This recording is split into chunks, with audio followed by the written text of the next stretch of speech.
What the?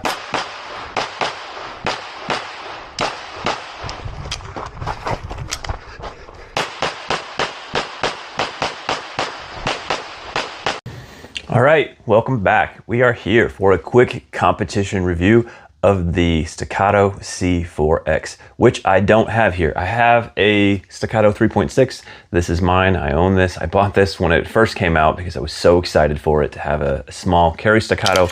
I still like it, still love it, it still works well. Ultimately, I think that the C4X and this gun are very similar. They're the only real difference is that the C4X has that comp that you saw in the picture off the front. The frame is a little bit longer to accommodate that, but other than that, as far as I can tell, they're the exact same gun. So the pros and cons are very similar, but let's get into a few of those.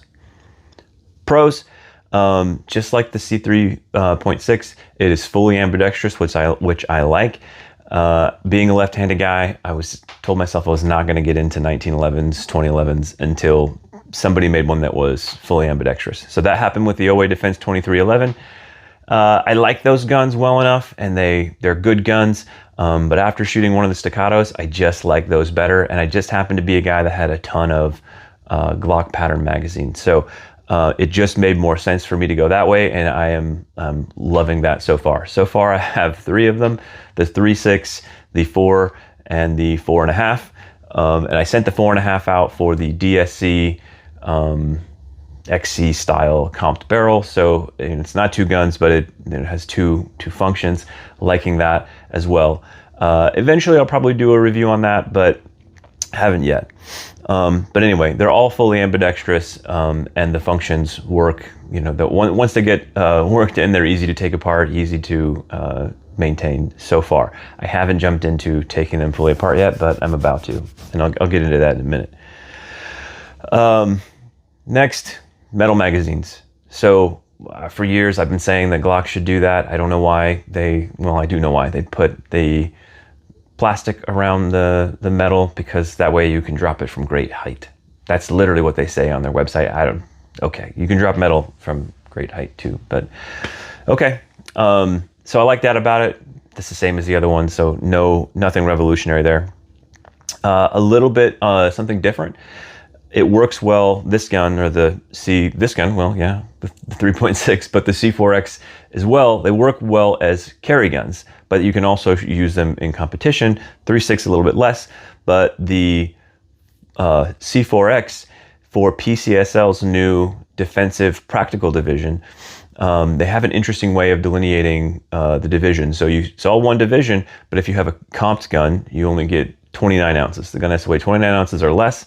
If it is not comped, it can weigh 34 ounces or less. So I think that is a really interesting way to handle that. I don't think that, like in IDPA, I've heard people be like, well, he's shooting that comped gun that's so flat and all that. And so like having a delineation inside of a division for comped versus non-comped, I think is super interesting.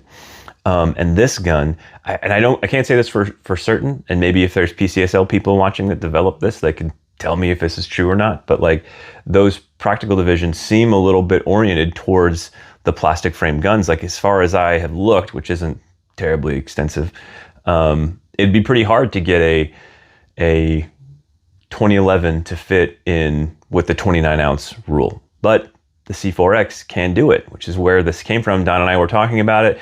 And he bought the premium one, which has the slide lightning cuts, so you lose a little bit of weight there, use a little bit lighter dot, and this is probably going to be in the con section. To shoot it in defensive practical, you got to either use the ETS magazines or the Magpul magazines, because they're like 2 ounces lighter than the Metgar magazines. So it is doable. It still works. It's still Glock mags, but it's a little different. If you're going to carry it, none of that will matter for how it shoots, because it shoots extremely well. It shoots extremely flat.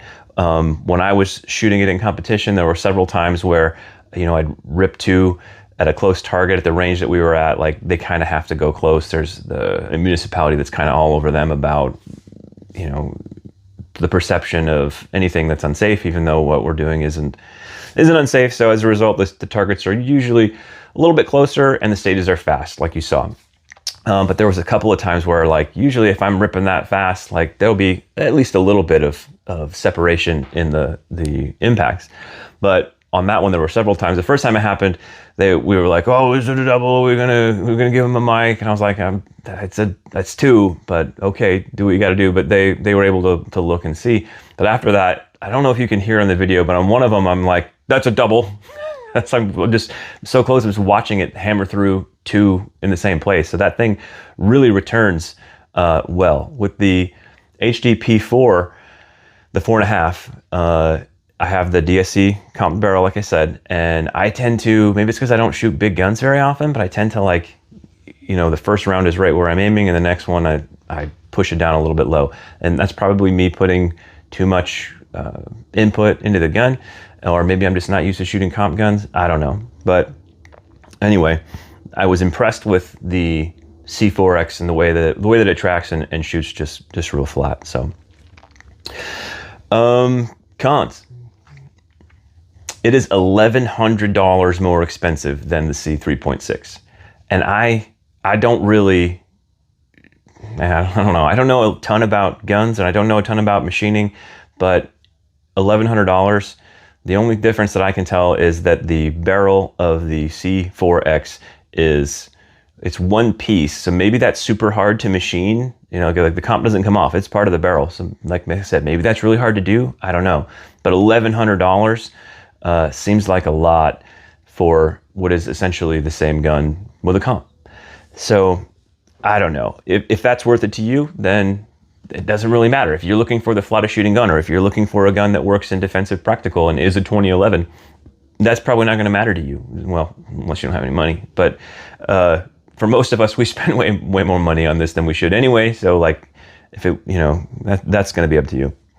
Yeah, and the other con is that in defensive practical, you only get 29 ounces. So to get this to work, you either have to use the ETS mags or the Magpul mags, because the Magpul mags are a little bit heavier, but not by much, by like 0.01 or 2 ounces.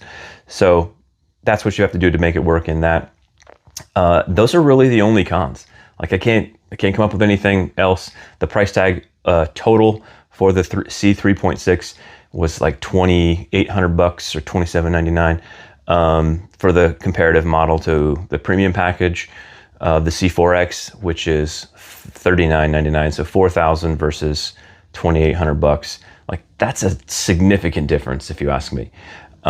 So if you're looking for a good carry gun that will work well, and you want to save, you want to spend some money, but you don't want to spend $4,000, so the C3.6 is for you. If money doesn't really matter to you, and you want the flattest carry gun that you can get, and then maybe take it over to PCSL, the C4X might be for you. I'm not eliminating the idea that I might end up with a C4X, but before I do that, I'm going to try. So I think that a steel frame with the P4 slide and the 15-round grip frame of the C3.6 or P4X would be about $34 or around there. And so that's the plan, is that I'm going to put that together, and then Don and I are going to do a head-to-head with the C4X, and I don't even know what to call it, the P4 with the 15-round grip frame. So more to follow on that. Either way, I'm glad that PCSL has made those new divisions. Every time somebody makes a new division like that, people like me take the parameters of the division to the limits of their logic. So that's what we're going to do, and just have some fun with it. So anyway, if you have the time and the means, check out www.dz-214.com, where you can donate to all the vetted veterans charities that we support. And we will see you on the next one.